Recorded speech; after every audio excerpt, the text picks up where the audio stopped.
सत्यनारायण भगवान की कथा। बोलिए श्री सत्यनारायण भगवान जी की जय। जय श्री कृष्णा। राधे राधे। श्रोताओं, आप सभी का दिन शुभ और मंगलमय हो। आज हम सुनेंगे बृहस्पतिवार की व्रत कथा। इस व्रत को करने से समस्त इच्छाएं पूर्ण होती है और बृहस्पति महाराज प्रसन्न होते हैं और इस व्रत से धन, विद्या, पुत्र तथा मनोवांछित फल की प्राप्ति होती है। परिवार में सुख तथा शांति बनी रहती है। इसलिए यह व्रत सर्वश्रेष्ठ और अति फलदायक माना जाता है। तो आज की इस वीडियो में आप सभी भक्तगण सुनेंगे श्री सत्यनारायण भगवान की संपूर्ण कथा। तो आइए भगवान श्री लक्ष्मी नारायण जी के चरणों का ध्यान करते हुए बड़ी ही श्रद्धा और प्रसन्नचित्त मन से श्री सत्यनारायण भगवान की कथा को सुनते हैं।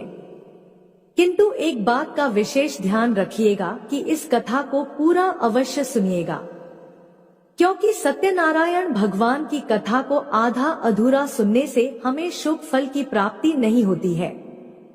सनातन धर्म से जुड़ा शायद ही कोई ऐसा व्यक्ति होगा जिसने श्री सत्यनारायण भगवान की कथा का नाम न सुना हो। इस कथा को सुनने का फल हजारों सालों तक किए गए यज्ञ के बराबर माना जाता है। शास्त्रों के अनुसार ऐसा माना गया है कि इस कथा को सुनने वाला व्यक्ति अगर व्रत रखता है तो उसके जीवन के दुखों को भगवान श्री हरि विष्णु स्वयं ही हरण कर लेते हैं। स्कंद पुराण के अनुसार भगवान सत्यनारायण श्री हरि विष्णु का ही दूसरा रूप है। इस कथा की महिमा को भगवान श्री सत्यनारायण ने अपने मुख से देवर्षि नारद को बताया है। पूर्णिमा के दिन इस कथा को सुनने का विशेष महत्व है। कलयुग में इस व्रत कथा को सुनना बहुत पुण्य प्रदान करने वाला माना गया है। तो हमारी आपसे विनम्र विनती है कि इस कथा को पूरा अवश्य सुनिएगा। जो लोग पूर्णिमा के दिन सत्यनारायण भगवान की कथा नहीं सुन पाते हैं, वे कम से कम भगवान सत्यनारायण का मन में ध्यान कर ले, इससे विशेष लाभ होता है। पुराणों में ऐसा भी बताया गया है कि जिस स्थान पर श्री सत्यनारायण भगवान की पूजा होती है, वहां गौरी, गणेश, नवग्रह और समस्त दिक्पाल आ जाते हैं। इस कथा के प्रभाव से खुशहाल जीवन, दाम्पत्य सुख, मनचाहे वरवधु, संतान, स्वास्थ्य जैसी समस्त मनोकामनाओं की पूर्ति होती है। अगर पैसों से जुड़ी कोई समस्या है तो यह कथा किसी संजीवनी से कम नहीं है। प्रिय श्रोताओं, जब भी मौका मिले भगवान सत्यनारायण की कथा अवश्य सुने और सुनाएं। आइए भगवान श्री लक्ष्मी नारायण जी के चरणों का ध्यान करते हुए इस कथा को सुनते हैं। एक समय की बात है, नैमिषारण्य तीर्थ में शौनक आदि 88,000 ऋषियों ने श्री सूत जी से पूछा, हे प्रभु, इस कलयुग में वेद विद्या रहित मनुष्य को प्रभु भक्ति किस प्रकार मिल सकती है तथा उनका उद्धार कैसे होगा? हे मुनि श्रेष्ठ, कोई ऐसा तप बताइए जिससे थोड़े समय में ही पूर्ण फल मिले और मनोवांछित फल भी मिल जाए। इस प्रकार की कथा सुनने की हम इच्छा रखते हैं। सर्व शास्त्रों के ज्ञाता श्री सूत जी बोले, हे वैष्णवों में पूज्य, आप सभी ने समस्त प्राणियों के हित की बात पूछी है, इसलिए मैं एक ऐसे श्रेष्ठ व्रत को आप सभी को बताऊंगा जिसे नारद जी ने लक्ष्मी नारायण जी से पूछा था और स्वयं लक्ष्मीपति ने मुनि श्रेष्ठ नारद जी से इस कथा को कहा था। आप सब इसे ध्यान से सुनिए। एक समय की बात है, योगीराज नारद जी दूसरों की हित की इच्छा लिए अनेकों लोकों में घूमते हुए मृत्यु लोक में आ पहुँचे।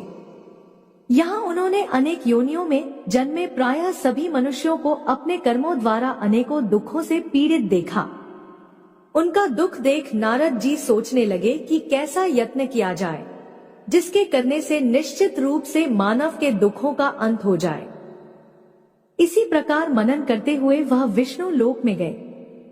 वहां वह देवों के ईश नारायण की स्तुति करने लगे, जिनके हाथों में शंख, चक्र, गदा और पद्म थे और गले में वर माला पहने हुए थे। स्तुति करते हुए नारद जी बोले, हे भगवान, आप अत्यंत शक्ति से संपन्न हैं, मन तथा वाणी भी आपको नहीं पा सकती। आपका आदि, मध्य तथा अंत नहीं है। निर्गुण स्वरूप सृष्टि के कारण भक्तों के दुख को दूर करने वाले हैं। आपको मेरा नमस्कार है। नारद जी की स्तुति सुनकर विष्णु भगवान बोले हैं, मुनि श्रेष्ठ, आपके मन में क्या बात है? आप किस काम के लिए पधारे हैं? उसे निसंकोच कहिए। इस पर नारद मुनि बोले कि मृत्यु लोक में अनेक योनियों में जन्मे मनुष्य अपने कर्मों के द्वारा अनेकों दुख से दुखी हो रहे हैं। हे नाथ, आप मुझ पर दया रखते हैं तो बताइए कि वह मनुष्य थोड़े प्रयास से ही अपने दुखों से कैसे छुटकारा पा सकते हैं। तब भगवान श्री हरि बोले, हे नारद, मनुष्यों की भलाई के लिए तुमने बहुत अच्छी बात पूछी है, जिसके करने से मनुष्य मोह से छूट जाता है। वह बात मैं तुमसे कहता हूँ, उसे ध्यान पूर्वक सुनो। स्वर्ग लोक व मृत्यु लोक दोनों में एक दुर्लभ उत्तम व्रत है, जो पुण्य देने वाला है। आज प्रेमवश होकर मैं उसे तुमसे कहता हूँ। श्री सत्यनारायण भगवान का यह व्रत अच्छी तरह विधान पूर्वक करके मनुष्य तुरंत ही यहाँ सुख भोग कर मरने पर मोक्ष पाता है। श्री हरि के वचन सुनकर नारद जी बोले, हे प्रभु, उस व्रत का फल क्या है और उसका विधान क्या है? यह व्रत किसने किया था? इस व्रत को किस दिन करना चाहिए? सभी कुछ विस्तार से बताइए। नारद जी की बात सुनकर श्री हरि बोले, दुख और शोक को दूर करने वाला, यह सभी स्थानों पर विजय दिलाने वाला है। मानव को भक्ति और श्रद्धा के साथ शाम को श्री सत्यनारायण भगवान की पूजा धर्मपरायण होकर ब्राह्मणों व बंधुओं के साथ करनी चाहिए। भक्ति भाव से ही नैवेद्य, केले का फल, घी, दूध और गेहूं का आटा सवाया ले। गेहूं के स्थान पर साठी का आटा, शक्कर तथा गुड़ लेकर और सभी भक्षण योग्य पदार्थों को मिलाकर भगवान का भोग लगाएं। ब्राह्मणों सहित बंधु बांधव को भी भोजन कराएं, उसके बाद स्वयं भोजन करें। भजन कीर्तन के साथ भगवान की भक्ति में लीन हो जाएं।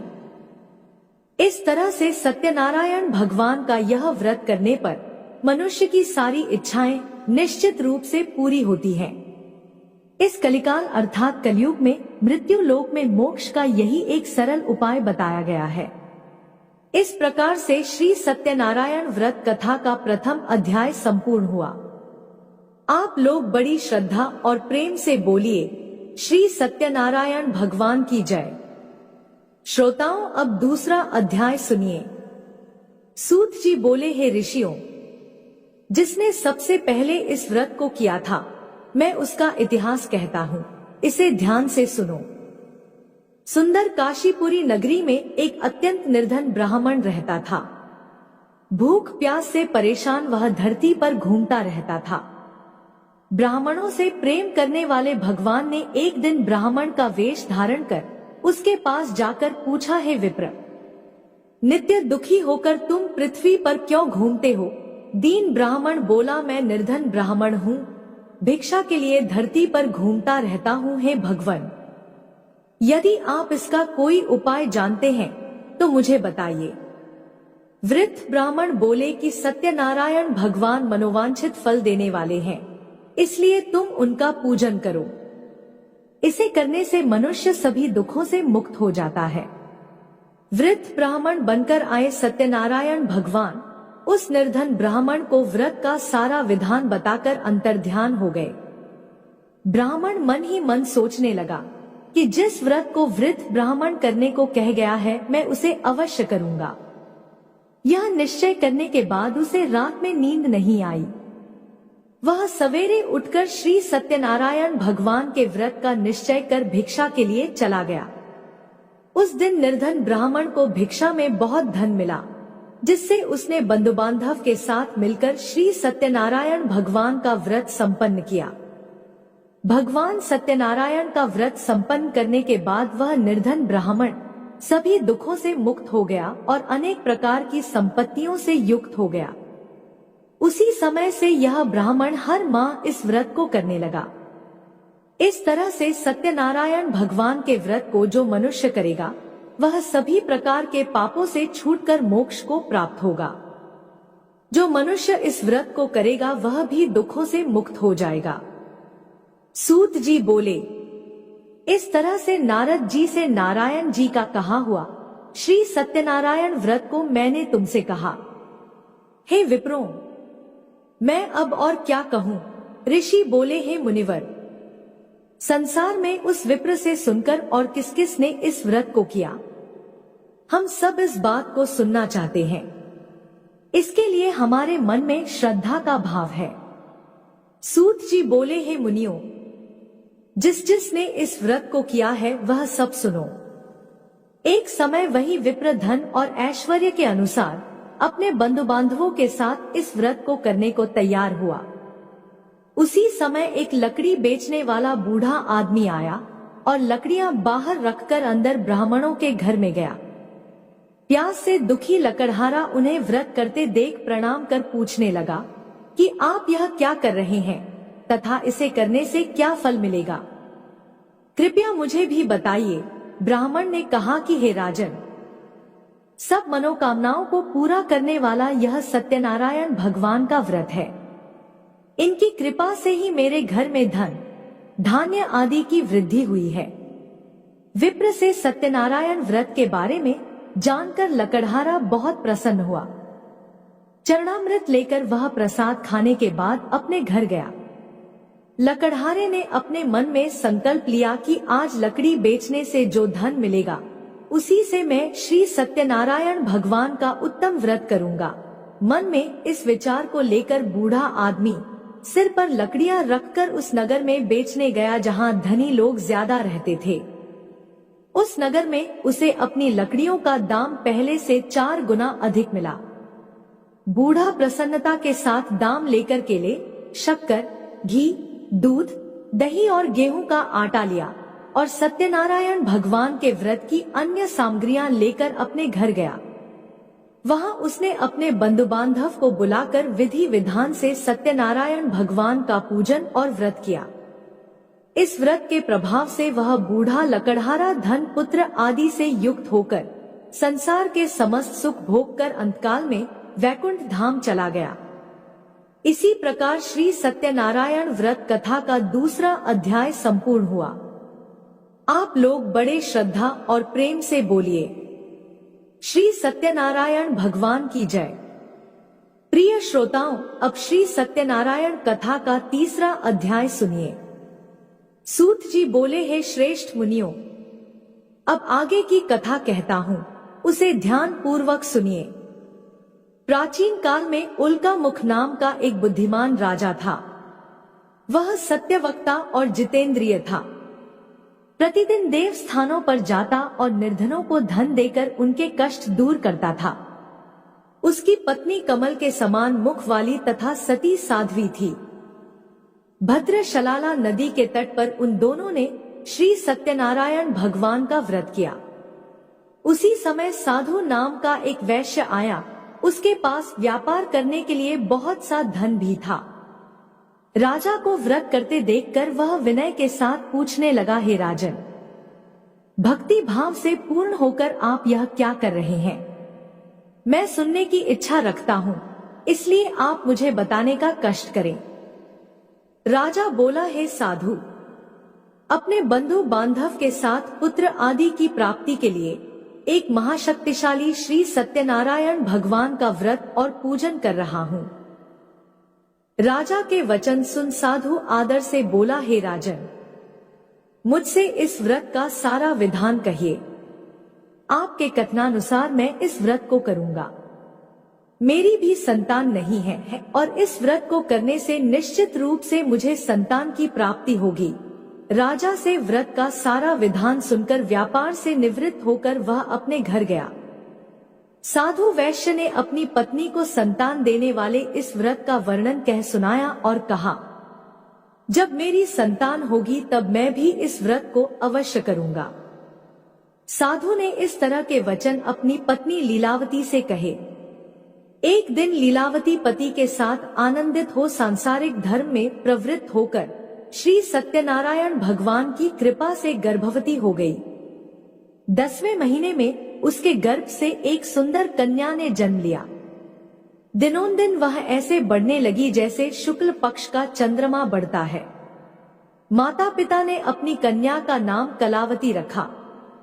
एक दिन लीलावती ने मीठे शब्दों में अपने पति को याद दिलाया कि आपने सत्यनारायण भगवान के जिस व्रत को करने का संकल्प किया था उसे करने का समय आ गया है। साधु बोला, हे प्रिय, इस व्रत को मैं उसके विवाह पर करूंगा। इस प्रकार अपनी पत्नी को आश्वासन देकर वह नगर को चला गया। कुछ वर्षों के तत्पश्चात कलावती शादी के योग्य हो गई। साधु ने एक बार नगर में अपनी कन्या को सखियों के साथ देखा तो तुरंत ही पुरोहित को बुलाया और कहा, मेरी कन्या के लिए योग्य वर देख कर आओ। साधु की बात सुनकर पुरोहित कंचन नगर में पहुंचा और वहां देखभाल कर लड़की के लिए सुयोग्य वर ढूंढा। साधु ने बंधु बांधव को बुलाकर अपनी पुत्री का विवाह कर दिया, लेकिन दुर्भाग्य की बात यह थी कि साधु ने अभी भी श्री सत्यनारायण भगवान का व्रत नहीं किया। इस पर श्री सत्यनारायण भगवान क्रोधित हो गए और श्राप दिया कि साधु को अत्यधिक दुख मिले। अपने कार्य में कुशल साधु बनिया जमाई को लेकर समुद्र के पास स्थित रत्नापुर नगर में गया। वहां जाकर ससुर दामाद दोनों मिलकर चंद्रकेतु नामक राजा के नगर में व्यापार करने लगे। एक दिन भगवान श्री सत्यनारायण की माया से एक चोर राजा का धन चुराकर भाग रहा था। उसने राजा के सिपाहियों को अपना पीछा करते देख चुराया हुआ धन वहां रख दिया, जहां साधु अपने जमाई के साथ ठहरा हुआ था। राजा के सिपाहियों ने साधु वैश्य के पास राजा का धन पड़ा देखा तो ससुर जमाई दोनों को बांधकर प्रसन्नता से राजा के पास ले गए और कहा, महाराज, हम दोनों चोरों को पकड़ लाए हैं, आप आगे की कार्रवाई की आज्ञा दें। राजा की आज्ञा से उन दोनों को कारावास में डाल दिया गया और उनका सारा धन भी उनसे छीन लिया गया। श्री सत्यनारायण भगवान के श्राप से साधु की पत्नी भी बहुत दुखी हुई। घर में जो धन रखा था उसे चोर चुरा ले गए। शारीरिक तथा मानसिक पीड़ा व भूख प्यास से अति दुखी होकर कलावती एक ब्राह्मण के घर गई। वहां उसने श्री सत्यनारायण भगवान का व्रत होते देखा और कथा भी सुनी। वह प्रसाद ग्रहण कर रात को घर वापस आई। माता ने कलावती से पूछा, हे पुत्री, अब तक तुम कहाँ थी? तेरे मन में क्या है? कलावती ने अपनी माता से कहा, है माता, मैंने एक ब्राह्मण के घर में श्री सत्यनारायण भगवान का व्रत अनुष्ठान होते देखा है। कन्या के वचन सुनकर लीलावती भगवान के पूजन की तैयारी करने लगी। लीलावती ने परिवार व बंधुओं सहित सत्यनारायण भगवान का पूजन किया और उनसे वर मांगा कि हे प्रभु, मेरे पति तथा जमाई शीघ्र घर आ जाएं। साथ ही यह भी प्रार्थना की कि हम सबका अपराध भगवान क्षमा करें। श्री सत्यनारायण भगवान इस व्रत से संतुष्ट हो गए और राजा चंद्रकेतु को सपने में दर्शन देकर कहा, हे राजन, तुम उन दोनों वैश्य को छोड़ दो और तुमने उनका जो धन लिया है उसे भी वापस कर दो। अगर ऐसा नहीं किया तो मैं तुम्हारा धन, राज्य और संतान सभी को नष्ट कर दूंगा। राजा को यह सब कहकर सत्यनारायण भगवान अंतर्ध्यान हो गए। प्रातःकाल सभा में राजा ने अपना सपना सुनाया, फिर बोले, वणिक पुत्रों को कैद से मुक्त कर सभा में लाओ। दोनों ने आते ही राजा को प्रणाम किया। राजा अत्यंत मधुर वाणी में बोला, हे महानुभावों, दुर्भाग्य से ऐसा कठिन दुख तुम्हें प्राप्त हुआ है, लेकिन अब तुम्हें कोई भय नहीं है। ऐसा कहकर राजा ने उन दोनों को नए वस्त्र और आभूषण पहनाए और जितना धन उनका लिया था उससे दोगुना धन वापस कर दिया। दोनों वैश्य अपने घर को चल दिए।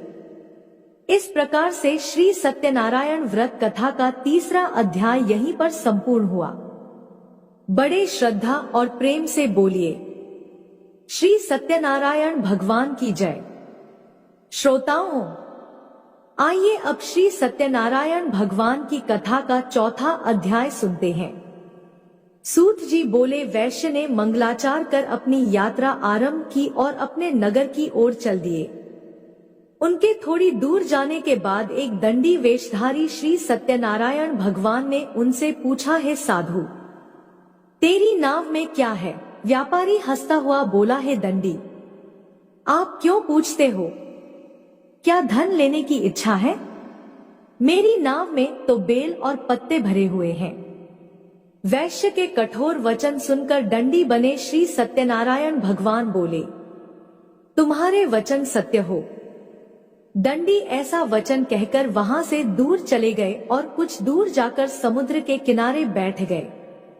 दंडी के जाने के बाद साधु वैश्य ने नित्य क्रिया के पश्चात नाव को ऊंची उठती देखकर आश्चर्यचकित हो गया और नाव में बेल पत्ते आदि देख वह मूर्छित हो वहीं पर गिर पड़ा। मूर्छा खुलने पर वह अत्यंत शोक में डूब गया। तब उसका दामाद बोला, पिताजी आप शोक ना मनाएं, यह दंडी का श्राप है, इसलिए हमें उनकी शरण में जाना चाहिए, तभी हमारी मनोकामना पूरी होगी।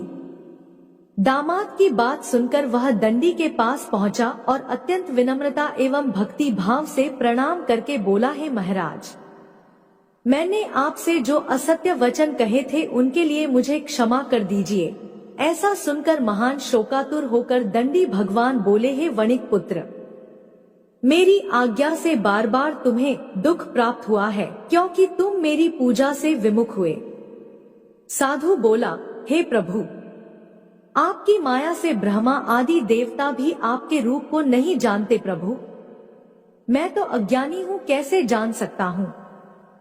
आप प्रसन्न होइए, अब मैं अपनी सामर्थ्य के अनुसार आपकी पूजा करूंगा। हे प्रभु, मेरी रक्षा कीजिए और पहले के समान नौका में धन धान्य भर दीजिए। साधु वैश्य के भक्तिपूर्ण वचन सुनकर भगवान प्रसन्न हो गए और उसकी इच्छा अनुसार वरदान देकर अंतर्ध्यान हो गए। ससुर जमाई जब लौटे तो नाव धन से भरी हुई थी। फिर वही अपने अन्य साथियों के साथ श्री सत्यनारायण भगवान का पूजन कर अपने नगर को चल दिए। जब नगर के नजदीक पहुंचे तो दूत को घर पर खबर करने के लिए भेज दिया। दूत साधु की पत्नी को प्रणाम कर कहता है कि हे माता, स्वामी अपने दामाद सहित नगर के निकट आ गए हैं। दूत की बात सुन साधु की पत्नी लीलावती ने बड़े हर्ष के साथ श्री सत्यनारायण भगवान का पूजन कर अपनी पुत्री कलावती से कहा, है पुत्री, मैं अपने पति के दर्शन को जा रही हूँ, तू कार्य पूर्ण कर शीघ्र आ जाना। माता के ऐसे वचन सुनकर कलावती जल्दी से प्रसाद छोड़कर अपने पति के पास चली गई। प्रसाद की अवज्ञा के कारण श्री सत्यनारायण भगवान रुष्ट हो गए और नाव सहित उसके पति को पानी में डुबो दिया। कलावती अपने पति को वहां ना पाकर रोती हुई जमीन पर गिर गई। नाव को डूबा हुआ देख और कन्या को रोता हुआ देख साधु दुखी होकर बोला, हे प्रभु, मुझसे तथा मेरे परिवार से जो भी भूल हुई है उसे क्षमा करें। साधु के दीन वचन सुनकर श्री सत्यनारायण भगवान प्रसन्न हो गए और आकाशवाणी हुई, है साधु, तेरी कन्या मेरे प्रसाद को छोड़कर आई है, इसलिए उसका पति अदृश्य हो गया है। यदि वह घर जाकर प्रसाद खाकर लौटती है तो उसे इसका पति अवश्य मिलेगा। ऐसी आकाशवाणी सुनकर कलावती घर पहुंचकर प्रसाद ग्रहण करती है और फिर आकर अपने पति के दर्शन करती है। इसके बाद साधु अपने बंधु बांधव सहित श्री सत्यनारायण भगवान का विधि विधान से पूजन करता है। इस लोक का सुख भोगने के बाद अंत में स्वर्ग जाता है। इस प्रकार से श्री सत्यनारायण भगवान व्रत कथा का चतुर्थ अध्याय संपूर्ण हुआ। बड़े ही श्रद्धा और प्रेम से बोलिए, श्रीमन नारायण नारायण हरि हरि, भजमन नारायण नारायण हरि हरि। बोलिए श्री सत्यनारायण भगवान की जय। आइए अब श्री सत्यनारायण भगवान की कथा का 5वां अध्याय सुनते हैं।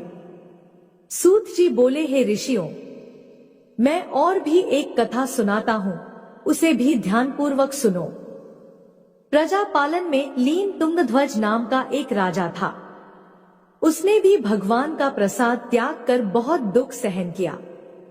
एक बार वन में जाकर वन्य पशुओं को मारकर वह वट के पेड़ के नीचे आया।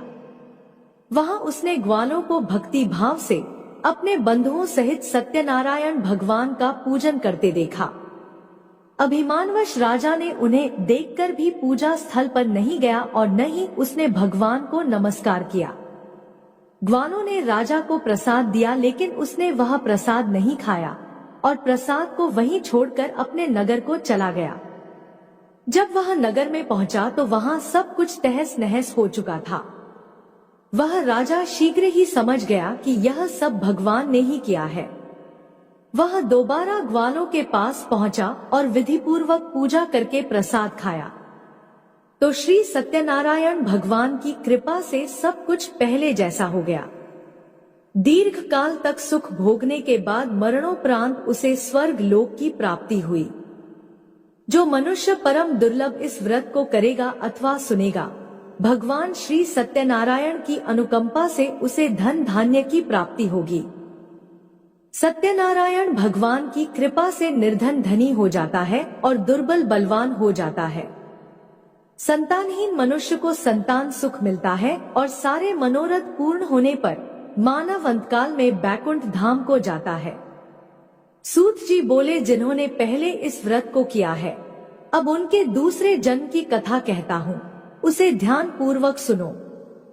वृद्ध सतानंद ब्राह्मण ने सुदामा का जन्म लेकर मोक्ष की प्राप्ति की। लकड़हारे ने अगले जन्म में निषाद बनकर मोक्ष प्राप्त किया।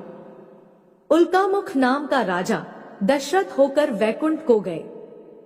साधु नाम के वैश्य ने मोर ध्वज बनकर अपने पुत्र को आरे से चीर कर मोक्ष पाया। महाराज तुंगध्वज ने स्वयंभू होकर भगवान में भक्ति युक्त कर्म करके मोक्ष पाया। इस प्रकार श्री सत्यनारायण व्रत कथा का 5वां अध्याय संपूर्ण हुआ। बड़ी ही श्रद्धा और प्रेम से बोलिए, श्री सत्यनारायण भगवान की जय। आइए अब श्री सत्यनारायण भगवान की आरती सुनते हैं। जय श्री लक्ष्मी रमणा स्वामी, जय लक्ष्मी रमणा सत्यनारायण स्वामी। सत्यनारायण स्वामी जन पातक हरना, ओम जय लक्ष्मी रमणा। रत्न जड़ित सिंहासन अद्भुत छवि राज स्वामी, अद्भुत छवि राज। नाद करद निरंतर, नाद करद निरंतर, घंटा ध्वनि बाजे, ओम जय लक्ष्मी रमणा। प्रगट भय कली कारण द्विज को दर्श दियो स्वामी, द्विज को दर्श दियो। बूढ़ा ब्राह्मण बनके, बूढ़ा ब्राह्मण बनके कंचन महल कियो, ओम जय लक्ष्मी रमणा। दुर्बल भील कराल जिन पर कृपा करी स्वामी, जिन पर कृपा करी। चंद्रचूर्ण एक राजा, चंद्रचूर्ण एक राजा, तिनकी विपत हरी, ओम जय लक्ष्मी रमणा। वैश्य मनोरथ पायो, श्रद्धा तज दीनी स्वामी, श्रद्धा तज दीनी। सो फल भोग्य प्रभु जी, सो फल भोग्य प्रभु जी, फेर स्तुति कीनी, ओम जय लक्ष्मी रमणा। भाव भक्ति के कारण छिन छिन रूप धरी स्वामी, छिन छिन रूप धरियो। श्रद्धा धारण कीनी, श्रद्धा धारण कीनी, जन को काज सरियो, ओम जय लक्ष्मी रमणा। ग्वाल बाल संग राजा वन में भक्ति करी स्वामी, वन में भक्ति करी। मन वांछित फल दीना, मन वांछित फल दीना, दीन दयाल हरि, ओम जय लक्ष्मी रमणा। चढ़त प्रसाद सवाया, कदली फल मेवा स्वामी, कदली फल मेवा। धूप दीप तुलसी से, धूप दीप तुलसी से, राजी सतदेवा, ओम जय लक्ष्मी रमणा। श्री सत्यनारायण जी की आरती जो कोई नर गावे स्वामी, आरती जो कोई नर गावे, कहत शिवानंद स्वामी, कहत शिवानंद स्वामी। मन वांछित फल पावे, ओम जय लक्ष्मी रमणा। बोलिए श्री सत्यनारायण भगवान की जय। श्रोताओं, पूरी सत्यनारायण व्रत कथा का निहितार्थ यह है कि लौकिक एवं पालौकिक हितों की साधना के लिए मनुष्य को सत्य आचरण का व्रत लेना चाहिए। सत्य ही भगवान है, सत्य ही विष्णु है। लोक में सारी बुराइयों, सारे कलेश, सारे संघर्षों का मूल कारण है सत्य आचरण का अभाव। श्री सत्यनारायण व्रत कथा पुस्तिका में इस संबंध में एक श्लोक है, जिसका अर्थ है कि सत्यनारायण व्रत का अनुष्ठान करके मनुष्य सभी दुखों से मुक्त हो जाता है। कलिकाल में सत्य की पूजा विशेष रूप से फलदायी है। सत्य के अनेक नाम हैं, यथा सत्य नारायण, सत्य देव सनातन, सत्य रूपी विष्णु भगवान कलयुग में अनेक रूप धारण करके लोगों को मनवांछित फल देंगे। इसी प्रकार से श्री सत्यनारायण व्रत कथा संपूर्ण हुई। जय श्री सत्यनारायण भगवान। प्रेम से बोलिए लक्ष्मी नारायण की जय। आशा करती हूं कि आपको कहानी पसंद आई होगी। कहानी पसंद आए तो चैनल को सब्सक्राइब करें और वीडियो को लाइक और शेयर करें। जय श्री कृष्णा। राधे राधे। आपका दिन शुभ और मंगलमय हो।